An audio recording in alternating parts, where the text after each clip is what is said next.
Being fit and living healthy is what I know and love. I look at my body as an artist, sculpting and transforming the ideal physique. Using my fitness modeling, fitness coaching, and figure competitions as a platform, I hope to inspire as many people as possible. I'm here to help you change your life. I'm Jessie Hilgenberg.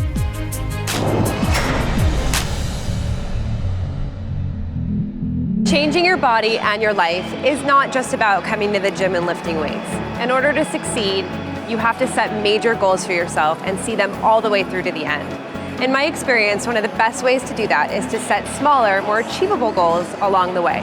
So think of today's workout as an example of one of those smaller goals on your journey to become the best version of you possible. Today's back workout consists of 1 warm-up exercise followed by 7 working exercises. Your back is a very, very large muscle group, so you want to focus on a lot of compound, heavy lifts, plus isolation exercises to complement that. Let's get started. I always start my back workouts with 1 warm-up exercise. I usually end up picking lat pull-downs because it really kind of wakes up my lats, pre-exhausts my back muscles a little bit, and just reminds my body that it's my back muscles that are working and to have a great workout. I set the weight pretty low and I add weight each set of the warm-up to kind of see where my body is that day and decide what weight I'm gonna end up at.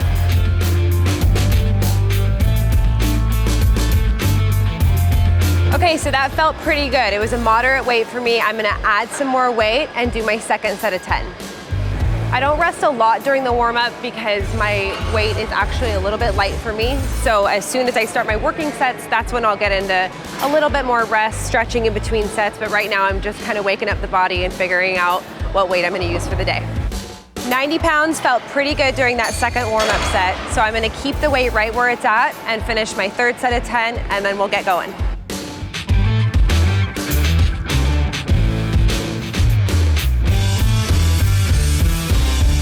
Now that I've finished the warm-up, we're gonna move on to the very first working exercise, which is pull-ups. Pull-ups are awesome. It's a great compound exercise that hits so many different muscles back there. If you can't do a bodyweight pull-up, you also have options there too. You can use a training partner, you can use bands, you can use a pull-up assist machine, or you can do negative pull-ups, which I'm also gonna show you an example of. I always use straps on my back days. You'll see me wear them with almost every single exercise today. I like to take my grip, my forearms, and my biceps out of the exercises as much as possible. And I usually do the first set repping out. So I'll try to get as many reps as I can. Today, it'll probably be somewhere around 8. The final 3 sets, I'm gonna do about 5 reps, and I'm gonna use negatives during those 5 reps. Extra cool, I got 10 when I really thought I was gonna get 8. On back days, I keep my rests short and sweet. I wanna keep the blood moving through the muscles back there. I do some stretching in between to keep that blood flow going, and I get right to it with the next sets. I'm starting with my pull-ups at the very beginning of the workout because I have the most energy for them at that time. I'm not gonna go through an entire back workout and then do pull-ups at the end. Pull-ups are hard for me. I've been doing them for a really, really long time. I used to not even be able to do 1. I worked my way up until I was able to do 1, and then I could do 3, and then I could do 5. What I'm trying to target with pull-ups muscle group-wise is my entire back. It's a compound exercise. It works so many other muscles. So for the second set, I only got 3, probably because I did 10 reps in the first set. But this is my first set of negatives. So you'll see how I got myself up there. I held it for a count of about 5 seconds, and then I lowered myself down as slow as I can. It's a great way to build up strength to become an absolute pull-up badass. It's so important to train your back. For me, I'm a figure competitor. So, you know, I've got to do 4 quarter turns and you've got to judge me from the back. So if I don't have a back and I have all these other great muscle groups, it doesn't make any sense. Even off the stage, you want to look complete. You want to have a really great balanced physique. And you want your back to be strong. You're not going to be able to squat. You're not going to be able to do a plank if your back is really weak. Okay, pull-ups done. On to the next. The next exercise is a parallel grip bar lat pull down. Again, I have hooks on. I have different hooks on this time. These are my actual hooks, and I use them for just about any rowing exercise I do. What I feel when I just come off of a few sets of pull-ups and I go into the very next exercise, I do have my strength compromised a little bit because it takes so much energy and effort to do my pull-ups. But something like a parallel grip bar pull down is great for that because it's not another compound movement.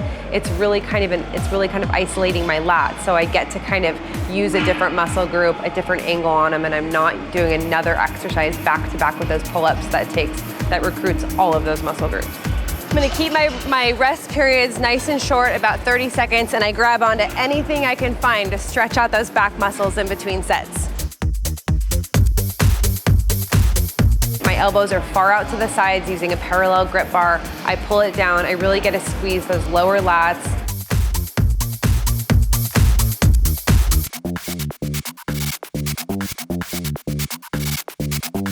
Back to me is the hardest to train. For one, you can't see your back. And so a lot of times you can build up all these other amazing muscle groups, but your back ends up lagging a little bit just because you simply don't see it. You know, the back is a very, very large muscle group, so it's a lot of fun to just get in the gym and just kind of go nuts on your back with heavy weight. It feels awesome, and there's a time and a place for that, but most of the time, in my opinion, the most back development is to go lighter, to visualize what you're doing, and to really plan things out. It's really a mind-muscle connection with your back, and you want to have a lot of compound exercises and a lot of isolation exercises. 2 arms, 1 arm. You really have to mix it up and hit your back from every angle possible. Lat pull down's done, on to the next. The next exercise is seated cable rows with an underhand grip. I set the weight a little bit lighter on this exercise so that I can really focus on the contraction, holding it at the contraction and really focusing on the lower lats. Because the weight's a little bit lighter on this exercise, I can bump up the reps just a little bit while I'm focusing on that contraction. So on these exercises, I'm doing 12 reps.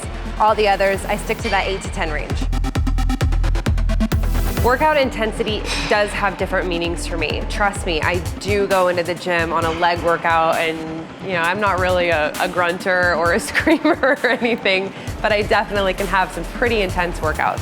My back workouts though, they're very delicate to me. Not delicate in weight, but just, they're very important. They're planned out so carefully. A lot of times I close my eyes and I really pull that weight back. I hold it for a second at the contraction. I feel the muscles working that I want to be working.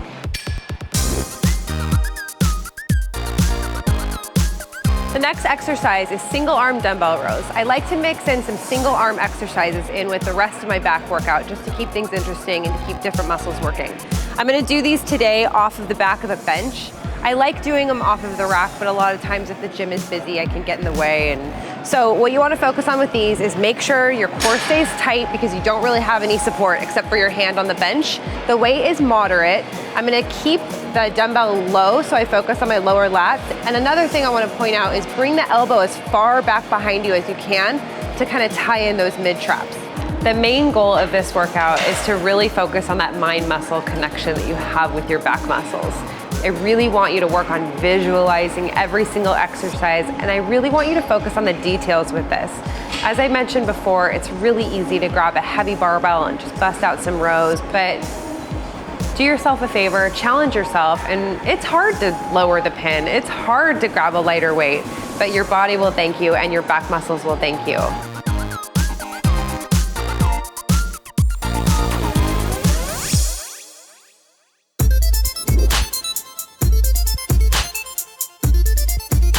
Our next exercise is high cable face pulls. I use the rope attachment so that I have some freedom with what I'm doing with my grip. Again, a little bit lighter weight here. You don't want too much weight, otherwise the exercise really becomes pointless. You want to be able to feel the contraction and hold it for a quick second before you go to the top of the movement. We're working on our rhomboids, our rear delts, our mid traps, kind of a compound movement. I added face pulls into this back workout simply because I love doing face pulls. I think it's a really unique exercise in that it can be on your shoulder day or your back day. I can work just my rear delts with it, or I can squeeze a little bit farther and start incorporating in my rhomboids, my upper traps, my middle traps. A good rule of thumb on any back day is to keep your butt out, keep your lower back arched, and keep your chest out. If you incorporate that into any setup before you do the first rep of any exercise, you're probably pretty safe with practicing good form. That really, really comes into play with face pulls. It's another exercise where you have no support around you, your chest isn't supported on a bench, your back isn't supported on a bench, you're not laying down or anything like that. So you're really just kind of floating out in space. Your core needs to be stable, and you really have to have some good core strength to be able to do this.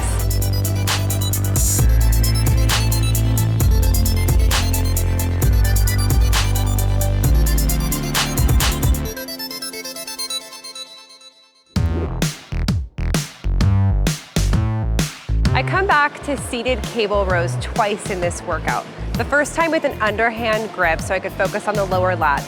This time I changed the attachment handle to a wider grip that clears my entire torso so I can really squeeze my shoulder blades together and work on those mid traps.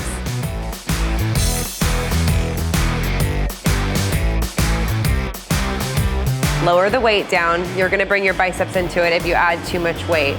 But if you use an appropriate weight that's challenging but not, where you're gonna have to recruit a lot of other muscle groups like your biceps.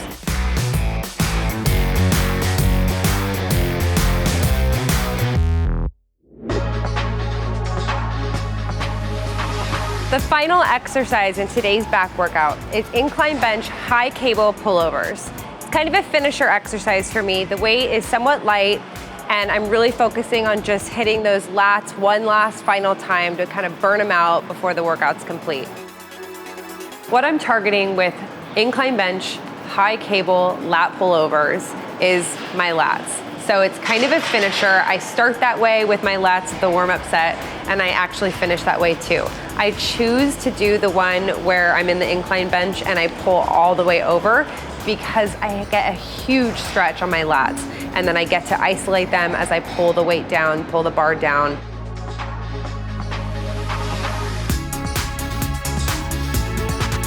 You can avoid using your triceps too much in a pullover by focusing on your wrist a lot. A lot of people will let their wrists kind of break up like this and their elbows will start to bend, and then it really starts to become a tricep dominant exercise. You can lower the weight enough to really feel the burn in your lats, but also keep your wrists perfectly straight, keep your elbows nice and locked, and you should be able to avoid it.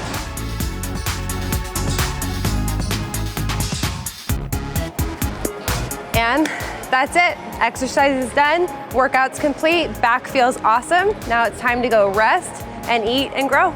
As I mentioned earlier in the workout, you want to train your back at least once a week, if not twice. I'm about to log into my BodySpace account and log this exact workout today, along with all the other workouts I have logged in there. You can follow me on BodySpace, Jessie Fitness is my username. And for more great content like this, always keep coming back to Bodybuilding.com.